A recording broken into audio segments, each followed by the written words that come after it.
자, 이제는 본격적으로 여야 양쪽 캠프 상황을 점검을 해보겠습니다. 먼저 여당 박영선 캠프 쪽 이야기부터 해볼 텐데 보시는 것처럼 오세훈은 태극기 부대다. 이걸 들고 나왔습니다. 오세훈은 태극기 부대다. 들어보시죠. 태극기 집회에 가서 아주 입에 담을 수 없는 망언들을 쏟아낸 적이 있었는데 계속되고 있습니다.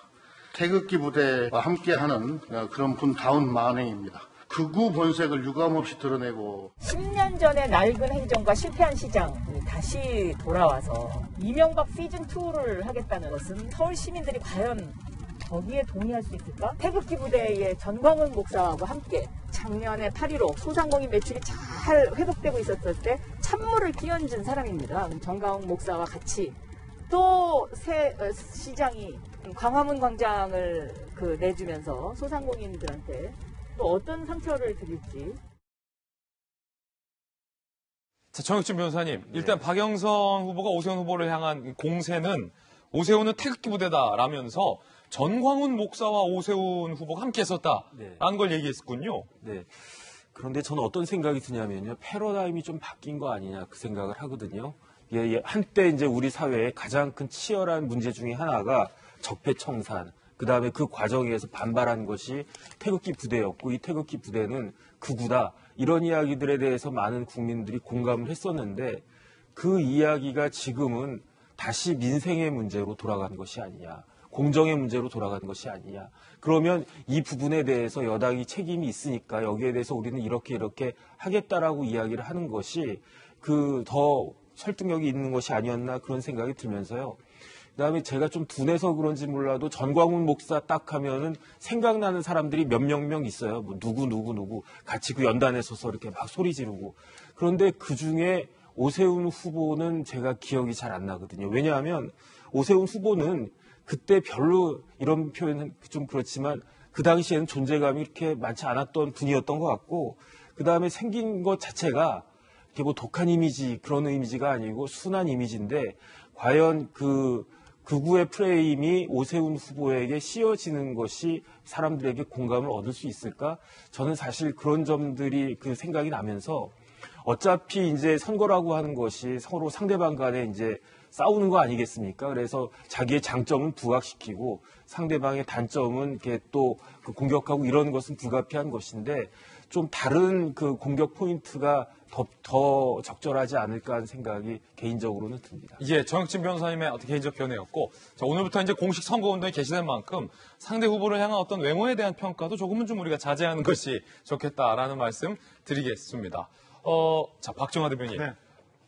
네. 전광훈 목사와 함께 했다라는 게 이제 박영선 후보의 주요 공세였는데, 이준석 전 최고위원이 전광훈 목사와 박영선 후보가 함께 했었다라면서 뭐 사진을 공개했어요. 그거 보면서 이야기 이어가겠습니다. 함께 보시죠. 이게 옛날 자료인데요. 사실은 그때 당시 이제 전광훈 목사가 집회를 하면서 박영선 후보 지금 후보가 민주당 대표 했으면 좋겠다는 얘기까지도 했었죠. 그러니까 지금 좀 전에 이제 공식 선거 운동이 오늘 시작이 됐습니다만은 박영선 후보 측에서는 오세훈 후보를 향해서 뭐 전광훈 목사와 같은 태극기 부대다 혹은 MB 아바타다 이런 식으로 이제 프레임 씌우기 전략으로 막 몰아가고 있는데 결과적으로는 이제 전광훈 목사와 같이 있는 사진을 이준석 전 최고위원이 제시를 했어요. 좀 전에 우리 정혁진 변호사 말씀 주셨지만 오늘부터 공식 선거 운동이 시작이 되지만 전체 사실은 선거판으로 보면 이게 마지막 단계로 가고 있는 거거든요. 네. 사실은 공식 선거 운동이 시작되기 전에 많은 것들이 정리가 돼요. 그러니까 선거판을 보면 가장 중요한 게 이제 구도가 잡히고 그다음에 후보의 능력, 정책 대결 이렇게 가는데 구도 자체를 이끌어오면서 사실은 야권에서 이 후보 단일화 전략을 오랫동안 오면서 사실은 이 여권에서 소위 말하는 정책 선거를 할 만한 타이밍을 뺏어버렸어요. 그러면 잠시만요. 자, 그때 당시 전광훈 목사와 박영선 후보가 어떻게 함께 했는지 이야기 듣고서 말씀 이어가겠습니다.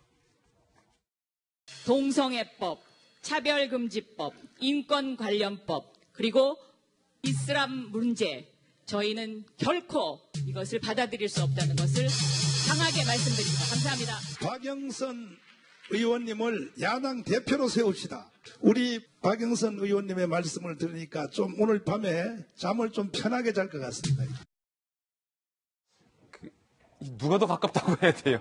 결과적으로 저렇게 되면 뭐 오세훈 후보도 그렇지만 박영선 후보도 태극기하고 같은 그 비슷한 세력이냐라고 의심을 할 정도로 정광훈 목사가 아주 극찬을 하고 밤에 잠을 잘 잘 수 있겠다는 얘기까지 했으면 지금 현재 박영선 후보 측에서 오세훈 후보를 정광훈 목사와 같은 태극기 세력이다 몰아가는 거는 다소 이제 그 효과적이지 못한 공격이 돼버린 상황 아닌가 싶습니다. 그래서 좀 전에 말씀드린 것처럼 사실은 정책 대결을 했어야 되는데 지금 야권 단일화 이슈로 쭉 묻혀오면서 초반 이 공직선거 운동이 시작됐지만은 그 네거티브 전략이 너무 일찍 나온 거 아닌가라는 생각이 좀 들어요. 그래서 지금 여러 가지 박영선 후보 쪽에서는 초반 열세를 극복하기 위해서 오세훈 후보에 대해서 네거티브 공격이 시작이 됐는데 전체 국정 지지도 앞서 말씀드린 것처럼 뭐 정당 지지도 그다음에 이번 선거에 대해서 국정 심판이냐 국정 안정이냐 이런 추세가 저거를 뒤집기에는